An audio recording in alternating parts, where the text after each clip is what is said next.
Whenever you click Buy Now on something, have you ever stopped to think about the wild journey that package takes to land on your doorstep, sometimes in just a day? Well, it's not magic. It's this incredible, highly choreographed dance of software, robots, and yes, people. So let's pull back the curtain and see what's really going on inside a modern, smart warehouse. Okay, it all starts right here.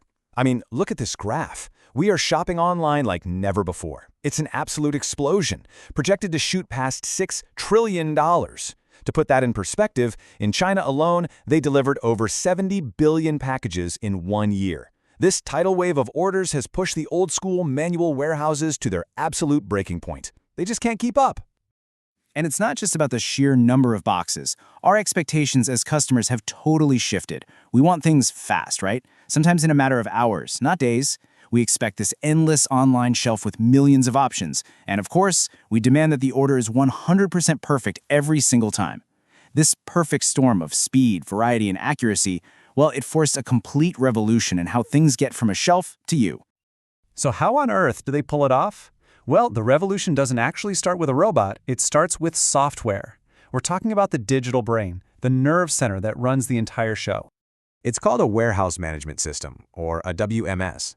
The best way to think about it is like an air traffic controller for everything inside those four walls.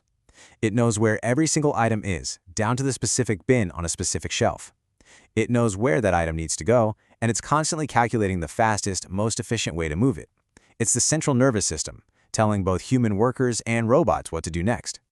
And believe me, this isn't some tiny niche technology. Just look at the market for this brain. It is massive, and it's growing like crazy across manufacturing, retail, you name it. Companies are pouring billions into this tech because they know without a powerful WMS running the show, none of the cool robotics we're about to see would even be possible.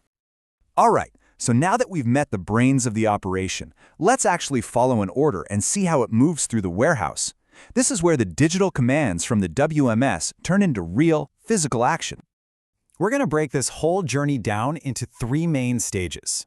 First, receiving. That's when stuff arrives at the warehouse. Then, storing, where it all gets put away. And finally, picking, the moment your specific order gets assembled.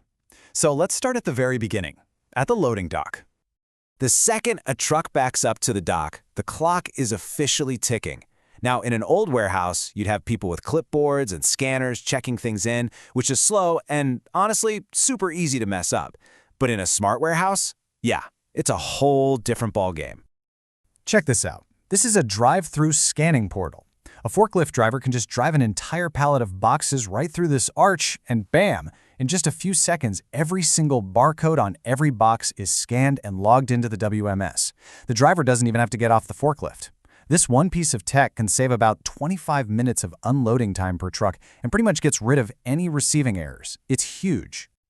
Okay, so everything's been checked in. Now it has to be stored. But in this world, space is money. So the goal isn't just to find an empty shelf. The real puzzle is how to use every last cubic inch of the building, floor to ceiling, as densely as possible.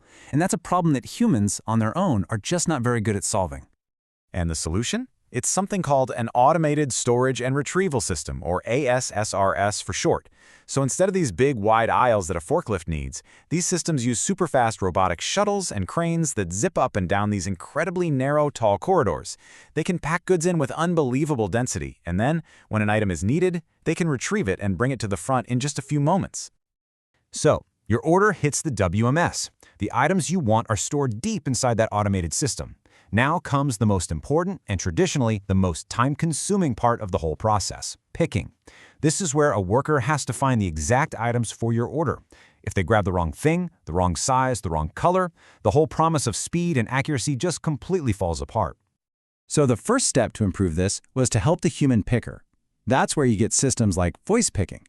The worker wears a headset, and the WMS literally talks to them, giving them step-by-step directions. Aisle 5, shelf 3. Find the blue widget, pick 2. This leaves their hands and eyes totally free, which makes them way faster and much more accurate. But the real game changer is what we call goods-to-person automation. So instead of a worker walking like miles and miles every day up and down aisles, these little guys, autonomous mobile robots, They drive into the storage area, slide under the entire shelving unit, lift it up, and bring it directly to a person standing at a workstation. The worker just picks what they need, and the robot takes the shelf back. The efficiency gain here is just off the charts.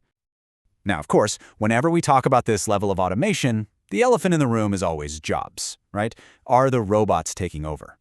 But what's really happening in these smart warehouses isn't about replacement. It's about a brand new kind of collaboration, one that makes the job better and, critically, a whole lot safer. I think this quote from the research really just says it all.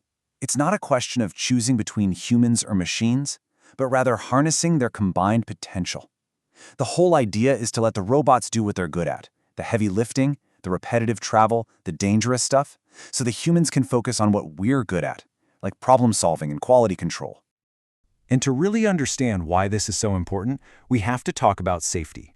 Because honestly, traditional warehousing can be a pretty dangerous job.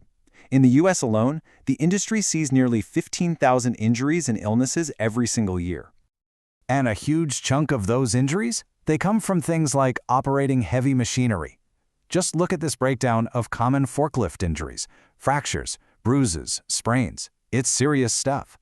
When you have automation and robotics take over the heavy lifting and the long-distance driving, these numbers plummet. The robots are handling the most physically demanding, the most hazardous tasks, and that just creates a fundamentally safer workplace for people. So when you put all these pieces together, the digital brain running the show, the automated systems doing the heavy lifting, and this new collaboration between humans and robots, what you get is something truly revolutionary. You get the warehouse of the future, and it's already here. This timeline really puts it all into perspective. I mean, think about it. We went from basic storage sheds in the 1870s to these hyper-connected, tech-driven hubs of activity today. The warehouse has been totally transformed, from just a static place to store things into a dynamic, flowing nerve center of commerce. And at the end of the day, the result of all this innovation is a logistics system that is faster, way safer for the people working in it, and more efficient than anyone could have even dreamed of just a few decades ago. It's the invisible engine that really powers our on-demand world.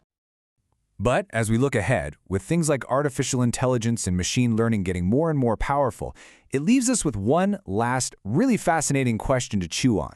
What happens when the warehouse itself becomes smarter than we are?